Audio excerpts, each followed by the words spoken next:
स्वयंपाक रेडी झाला, दोघं पण या जेवायला. वहिनी मला बाहेर जायचंय, मला नाही जेवायचंय. अरे मला पण जायचं यार कामाला लवकर. मी सकाळपासून स्वयंपाक तयार केला, तुम्ही उपाशी नाही जावा म्हणून. वहिनी सॉरी बर का. तुम्ही तर थोडस खायचं असतं ना. आज थोडं नाही का अर्जंट आहे. ठीक आहे. राहुल तुझ्या वहिनीनं तर जेवण नाही केलं, तू एक काम कर वहिनीला बोलणार. ठीक आहे. वहिनी तुम्हाला भयानं बोलिलंय. भैया मला तुम्हाला पण नाही बोलायचं आणि नाही तुमच्या भैयाला बोलायचं. अगं ऐक तर, मला एवढं सांग तू जेवण काऊन नाही केलंस?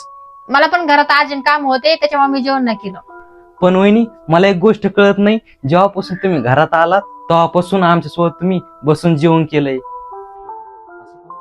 आम्ही जर जेवण नाही केलं तुम्ही दिवसभर उपाशी राहतात आणि असं काऊन? भैया तुम्ही कधी मोत्याची माळ बघितलेली आहे का?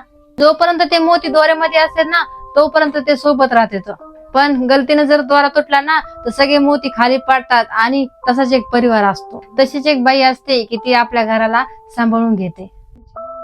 गोष्ट जेवणाची नाहीये, कारण आपल्या परिवाराला सांभाळून घ्यायची. हा कल्पना, याच्यानंतर आपण सगळे संगत जेवू जाऊ.